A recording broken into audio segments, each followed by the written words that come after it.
स्वागत है आप सभी का मूर्ति नॉलेज में। और आज हम लोग शुरू करने वाले हैं एक न्यू टॉपिक, मजदूरी का जीवन निर्वाह सिद्धांत या मजदूरी का लौह सिद्धांत।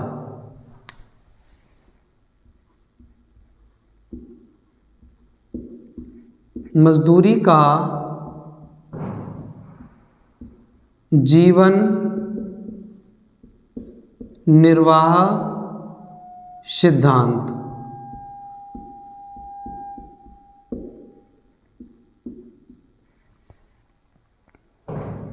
इस सिद्धांत का जो प्रतिपादन किया वो फ्रांस के अर्थशास्त्री प्रोफेसर टर्गो ने किया।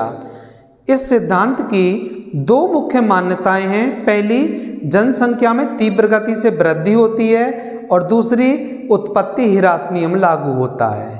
इन दोनों मान्यताओं के आधार पर एक तरफ जहां जनसंख्या में तीव्र गति से वृद्धि होती है उसके अनुसार मजदूरी दर में ह्रास होने लगता है, दूसरी तरफ जब मूल्यों में वृद्धि हो जाती है तो उससे वास्तविक मजदूरी में ह्रास होने लगता है।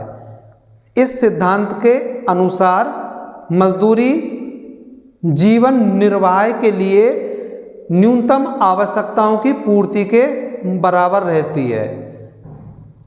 यानी जो इस सिद्धांत के फादर हैं उन्होंने फ्रांस में ये देखा कि जो मजदूर हैं वो न्यूनतम आवश्यकताओं पर अपना जीवन व्यतीत करते हैं और उनके जहन में ये धारणा आई कि जो मजदूरी का जो निर्धारण है वो प्राकृतिक नियमों के द्वारा होता है। यानी जो मजदूरी दर का जो निर्धारण होता है वो प्राकृतिक नियमों के द्वारा किया जाता है।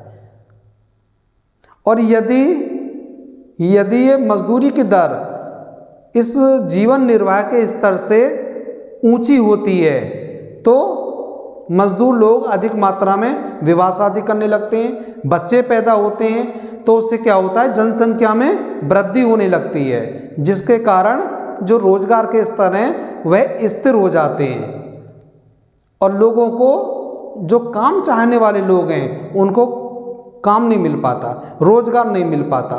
फिर क्या होता है, उनमें आपस में प्रतियोगिता होने लगती है, जिसके चलते मजदूरी दर फिर घटने लगती है और घटते घटते फिर से वह मजदूरी दर जीवन निर्वाह के स्तर पर आ जाती है।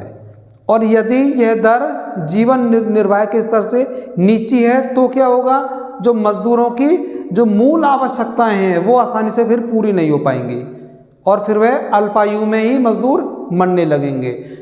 और जबकि श्रमिकों की मांग पूर्ववत बनी हुई है तो क्या होगा, मजदूरी दर में वृद्धि होने लगेगी और बढ़ते बढ़ते फिर से वह मजदूरी दर निर्वाह स्तर तक पहुंच जाएगी।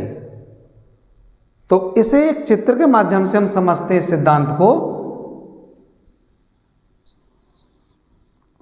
ये एक्स अक्ष और ये वाई अक्ष, ये मूल बिंदु O और एक्स अक्ष पर श्रम की मात्रा और वाई अक्ष पर मजदूरी की दर।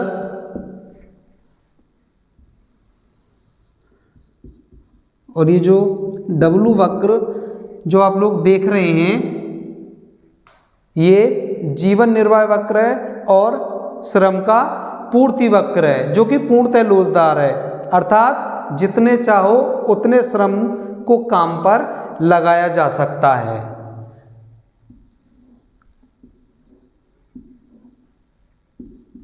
ये DD मांग वक्र, D1, D1, D2, D2 और ये जो वक्र है ये जीवन निर्वाह है, जीवन निर्वाह। तो यहां पर हम देख रहे हैं कि जो मांग वक्र है वो DD, D1, D1, D2, D2 है, लेकिन जो मजदूरी दर है वो केवल OW ही रहती है, अर्थात जीवन निर्वाह के बराबर ही रहती है। अगर मजदूरी दर इस जीवन निर्वाह के स्तर से ऊपर हो जाती है या OW से बढ़ जाती है तो क्या होगा, जनसंख्या में वृद्धि होने लगती है, मजदूर विवाह करने लगते हैं, अधिक से अधिक बच्चे पैदा होते हैं, जनसंख्या में वृद्धि होती है फिर क्या होता है, रोजगार के स्तर स्थिर होने लगते हैं और उन्हें आवश्यकता के अनुसार कार्य नहीं मिल पाता है और फिर क्या होता है, उनमें आपस में प्रतियोगिता होने लगती है, जिसके चलते मजदूरी दर फिर से घटने लगती है और घटते घटते फिर से जीवन निर्वाह के स्तर पर आकर रुक जाती है। और यदि मजदूरी दर इस जीवन स्तर से कहीं नीचे है, इस तरफ है, तो क्या होगा, मजदूरों की मूल आवश्यकताएं आसानी से पूरी नहीं हो पा रही होंगी, वहाँ पर फिर वह अल्पायु में ही मरने लगेंगे। फिर क्या होगा, श्रमिकों की मांग पूर्ववत बनी हुई है, तो उसमें फिर जो मजदूरी दर है वो बढ़ने लगती है और बढ़ते बढ़ते फिर से वह इस जीवन स्तर पर आकर रुक जाती है, यानी OW के बराबर हो जाती है।